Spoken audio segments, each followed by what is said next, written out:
This is the reaction of the suspected shooter, moments after gunning down 2 Israeli embassy workers leaving the Capitol Jewish Museum in Washington. He approached a group of 4 people, produced a handgun, and opened fire, striking both of our decedents. The suspect chanted, "Free, free Palestine," while in custody. The suspect has been tentatively identified as 30-year-old Elias Rodriguez of Chicago, Illinois. Elias Rodriguez was seen pacing outside the American Jewish Committee's Young Diplomats reception, an event aimed at empowering young Jewish leaders, before opening fire and killing a couple leaving the event.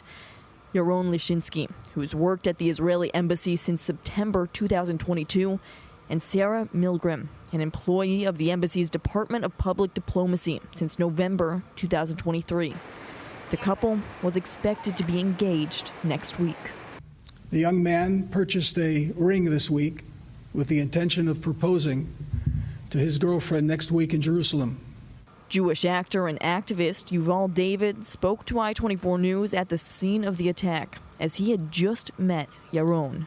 I have many friends who work there at the embassy, and even just yesterday, I was at a conference with one of the victims from tonight's attack. The shooter who murdered 2 Israeli diplomats at the AJC Young Diplomat event was yelling out, "Free Palestine." Where are we supposed to be safe? We're not safe in Israel, where Islamist groups and terrorist nations are trying to not just kill all of Israelis and Jews. And we're not safe here in America as Jews. Just last week, the Capitol Jewish Museum was awarded $500,000 in grant funds to increase its security over fear of threats to the Jewish organization. I know the chief will spend tonight and tomorrow, and we'll be talking to all of our organizations, from schools to synagogues to other organizations, to make sure we are supporting in every way that we can.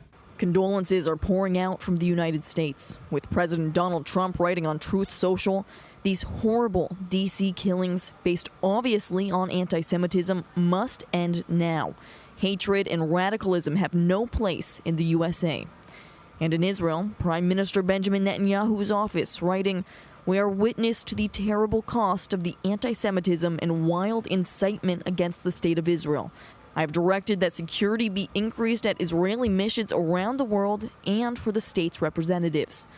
Flags are flown at half-staff at Israeli embassies around the world in honor of the 2 young lives lost to the latest anti-Semitic attack.